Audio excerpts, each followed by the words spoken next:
નમસ્કાર ખેડૂત મિત્રો, મિસ્ટર ફાર્મર યુટ્યુબ ચેનલ પર તમારું સ્વાગત છે। હું છું મિસ્ટર ફાર્મર।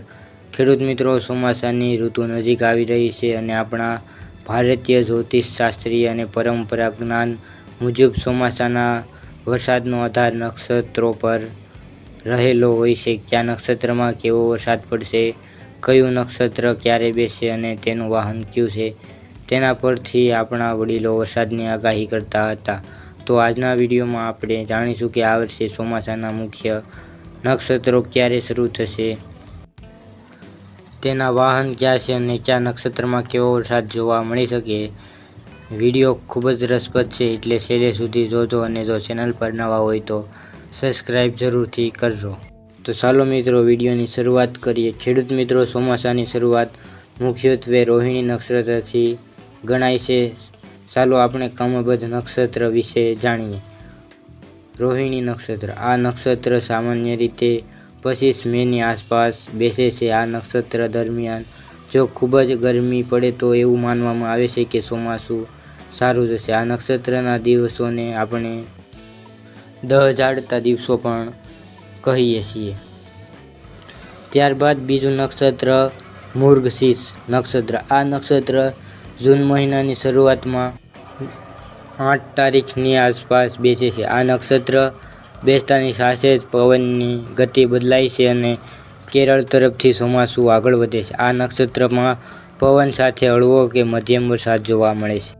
ત્યારબાદ મિત્રો વાત કરીએ આદ્રા નક્ષત્ર। સામાન્ય રીતે 22 જૂનની આસપાસ આ નક્ષત્ર શરૂ થાય છે। ખેડૂત મિત્રો, આ નક્ષત્ર ખૂબ જ મહત્વનું છે, કારણ કે મોટાભાગે આ નક્ષત્રમાં વાવણી લાયક સારો વરસાદ, મોટો વરસાદ થાય છે।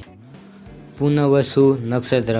જુલાઈ મહિનાની શરૂઆતમાં આ નક્ષત્ર બેસે છે। આ નક્ષત્રમાં છૂટો છવાયો અને પાકને જીવનદાન આપે તેવો ધીમો વરસાદ પડતો હોય છે। ત્યારબાદ પુષ્ય નક્ષત્ર। જુલાઈના ઉત્તરાર્ધમાં આવતા આ નક્ષત્રમાં વરસાદનું જોર સારું રહે છે। જો આ નક્ષત્રમાં સારો વરસાદ થાય તો કૂવા અને બોરના તળ ઊંચા આવે છે। અશ્લેષા નક્ષત્ર। ઓગસ્ટ મહિનાની શરૂઆતમાં આ નક્ષત્ર આવે છે। આ નક્ષત્રનો વરસાદ પડે અમૃત સમાન ગણાય છે, પણ જો વધુ પડે તો નુકસાન પણ કરી શકે છે।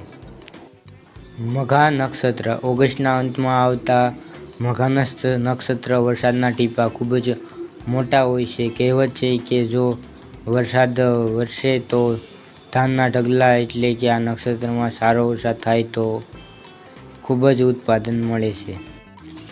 પૂર્વા ફાલ્ગુની અને ઉત્તર ફાલ્ગુની। સપ્ટેમ્બર મહિનાના આવતા નક્ષત્રનો ચોમાસાના વિદાયના નક્ષત્ર ગણાય છે। આમાં ગાજવીજ સાથે ટૂંકા ગાળાનો ભારે વરસાદ પડે છે।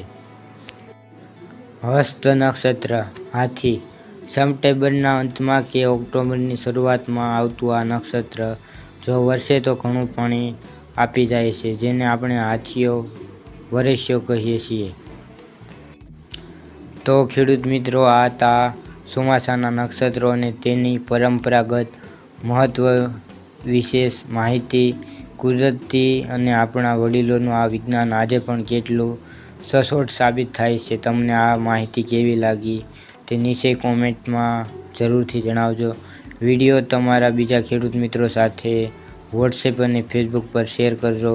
વિડીયોને લાઇક કરવાનું ભૂલશો નહીં। નવા વિડીયો આવી જ રીતે ઉપયોગી માહિતી સાથે ફરીથી મળીશું। ત્યાં સુધી દરેક ખેડૂત મિત્રોને જય જવાન, જય કિસાન।